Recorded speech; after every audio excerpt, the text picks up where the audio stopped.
Yes, hello. Today is Monday, November the 23rd, and I want to start off with just a quick, very brief lecture. I do want you to notice that in today's assignment I submitted to you, this is, of course, your new study guide that we'll be using for the entirety of this unit on Rome. So that's where we want to begin. But aside from that, I want to just begin by showing you a few things. So let's start here, shall we? Let's start with this. Now, I've been promising I would show you this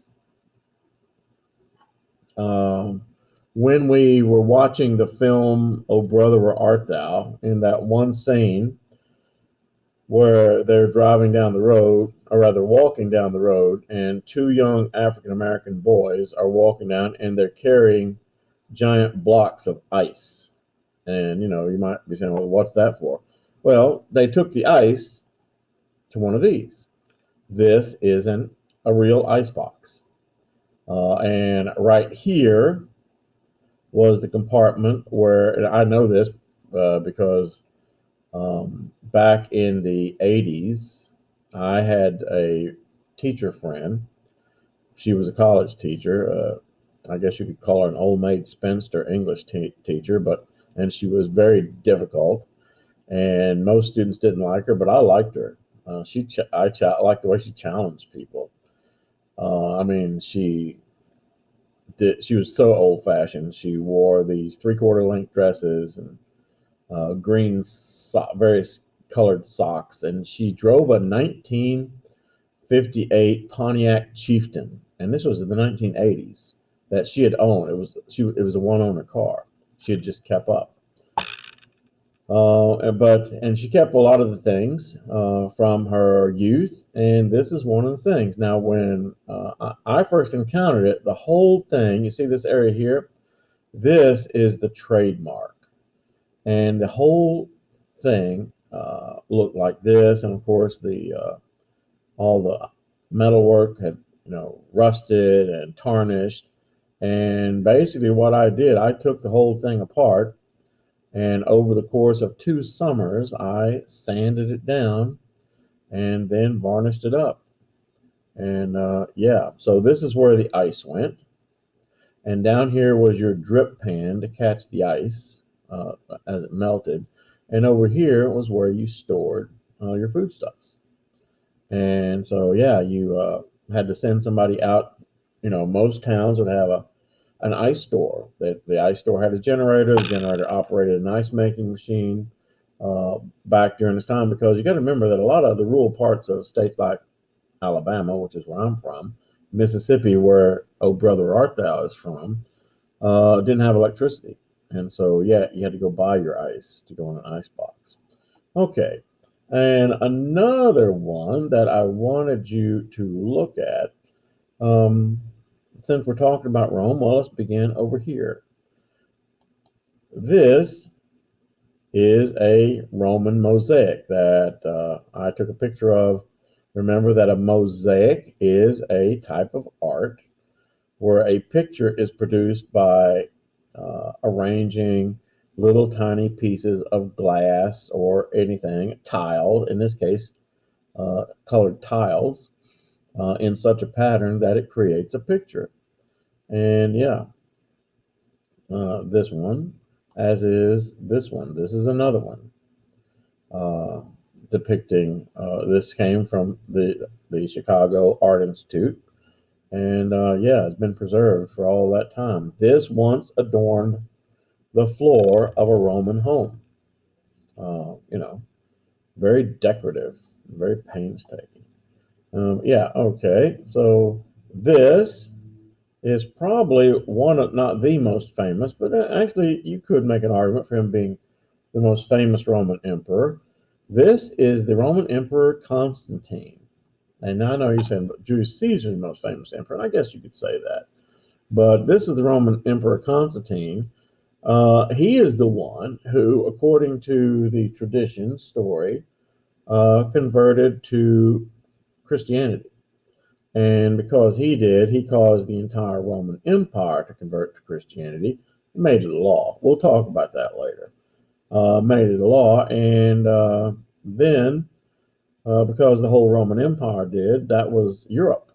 And, most of North and South America are countries that were once European colonies, and so the rest is history. That's an interesting story, though. We'll get into it later. Okay. Um, this, yes, this is a Roman bath, a place. I mean, you see, to understand Rome and how advanced it was, I mean, they took baths and they built these large public baths. Now, this one is in a town called, wait for it, Bath, England.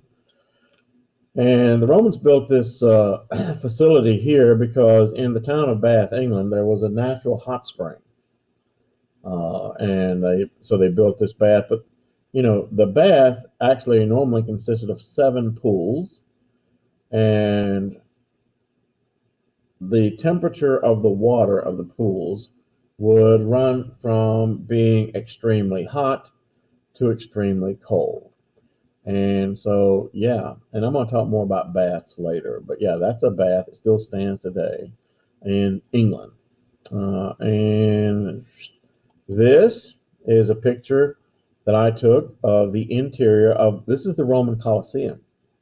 Now, imagine a wooden floor across here with about 6 inches of sand on top of it.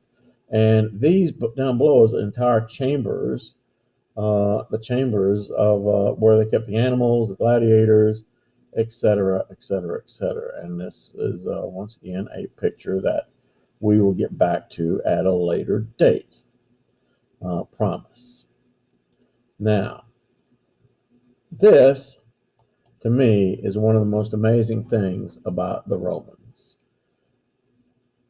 and that was they had indoor toilets. This is a picture of an indoor toilet, a place where the Romans, everybody poops, right? Is that what the book says? Well, when you have large numbers of people living together in crowded cities, and by the way, the city of Rome in the year 250 AD had a population of 1 million people. And that many people living together in close proximity, that's a whole lot of waste. I mean, human waste. And the Romans had a way of disposing of it. And if you look here, of course, this is where you went and you sat.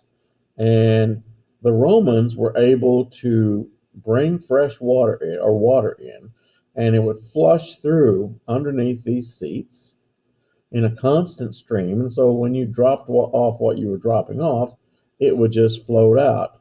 Now, this little trench here was a place where there was constant running fresh water, except this area here, there'd be a table here.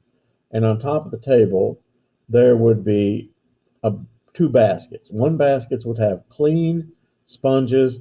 The other basket would have used sponges. And what the servants would do is that they would take the clean sponges, and these are slaves, and they'd put them on the end of a stick. They would get them nice and wet by soaking them in this stream of fresh water, hand them to you, and then you would clean yourself, and then you would, get it back to the servant. It goes into the not wastebasket, but the soil basket. They then go clean them up. And as grody as that sounds, it's much better than the alternative. I mean, sanitation in Roman cities was about 10 times better than it was in cities in Europe up until actually the 20th century. Yeah. I mean, the Romans had sewers. They had real working sewers where their wastewater was flushed out. The Romans had fresh drinking water that would come from 50 miles away. I mean, it's how do you build this? Answer once again, concrete. Answer once again, taking Greek mathematical formulas about geometry and measure, and turning them into something solid, like an aqueduct. An aqueduct, as you're going to find, is one of your words, is a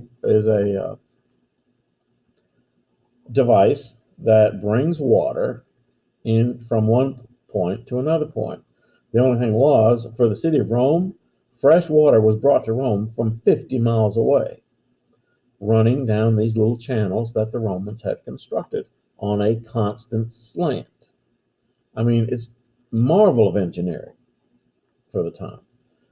Yes, and this is the most perfect building in the ancient world. It is called the Pantheon, Pantheon. And the Pantheon was a building.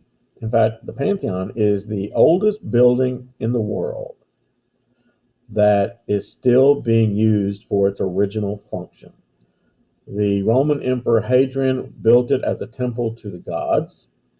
And when the Christians took over Rome, they converted it into a Catholic church. It is a building that is so perfect that when the barbarians sacked the rest of Rome, they entered this building and just kind of stared around, because the floor is beautiful tile, and encrusted, placed into the walls are all these precious and semi-precious stones. And the barbarians didn't even try to chink them out. They left it as it was. Now, above, 150 feet above the floor, you have a domed ceiling, unsupported. And it's a miracle of modern engineering. Okay, so I'm going to have to go because my next class is coming. But this will be all for today. Tomorrow we'll begin going over the study guide that I have provided you there. And so, with that, adieu until tomorrow.